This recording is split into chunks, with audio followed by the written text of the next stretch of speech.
Doing a little pre-race prep, mainly because I can. We got rained out last time and the car was ready to go. There's still some tweaking I've been trying to do to it. It seems like it's running a little rich still. I got some new jets for the carburetor. I actually had to go up in jet size to lean it out a little bit. What was happening is it was actually, this new cam creates enough vacuum that it was pulling fuel out of the main circuit during idle, so the bigger jets kind of help that.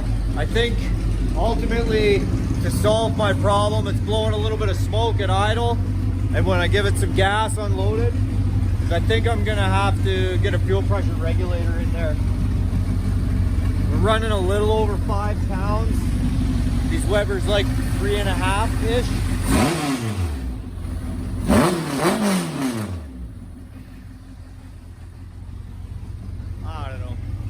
Just smokes out the competition is really all it does. It doesn't seem to be harming anything at this point. So as I was having dinner and giving my little girl a bath, I was thinking a little bit more about it. Figured I should check the float level, see where we're at. It's a little more labor intensive than say a Holly. It's a small price to pay for a carburetor that works properly for your application. Now, people prefer these anywhere between 35 and 38 millimeters from what would be the bottom of the top plate to a closed float. Mine was around 35. I'm going to try moving it to the 38 mark. That will lower the float down a bit and keep less fuel in the bowl. We'll see if that helps any.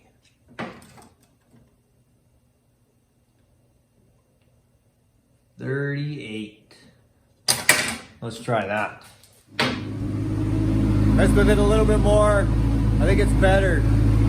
The AFR is reading better. Anyways, we're still getting a bit of smoke. I tend to believe that's a fuel pressure problem. When it's wide open, it doesn't seem to be an issue. It's just the idle transition type stuff that we never really use. Sounds good. Sounds really good.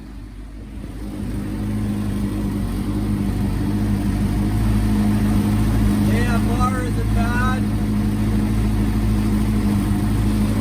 Seems to be happy. It's idling around 1600 RPM, which is all right, I guess. If I turn that down, then we get the chop. That's the chop switch. It's about as far as I'm going to get today. A couple other small things to do, and I will do those. Probably not tomorrow, but maybe Thursday.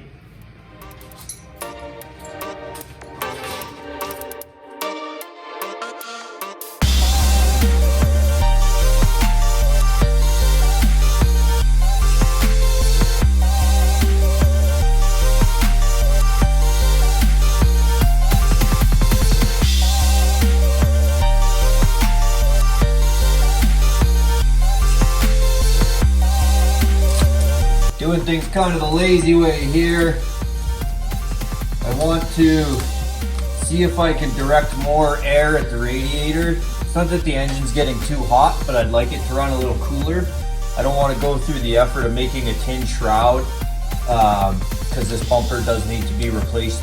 So I'm just trying with duct tape, and if it does make a difference, then when I do another bumper or a guy does another bumper, we can build a nice shroud that directs the air more to it.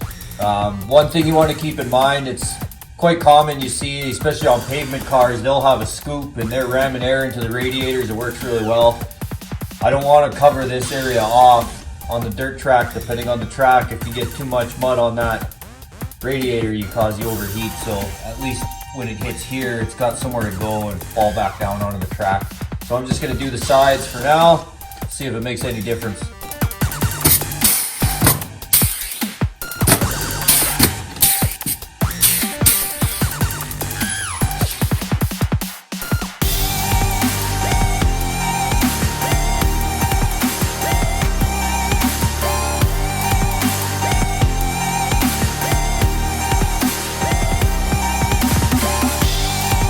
if this rain doesn't stop, I might actually lose my mind.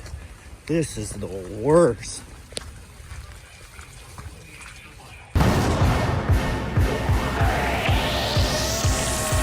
Pretty much it. Really wasn't a lot to do. It was ready to go for the last race before we got rained out. It's just been raining nonstop here again. This is almost 2 complete summers in a row. It's really kind of demotivating. Anyways, just putting the final touch on. We had to do some new decals. Part of the class requirement this year was cartoon character on the car. So I got Jack Skellington.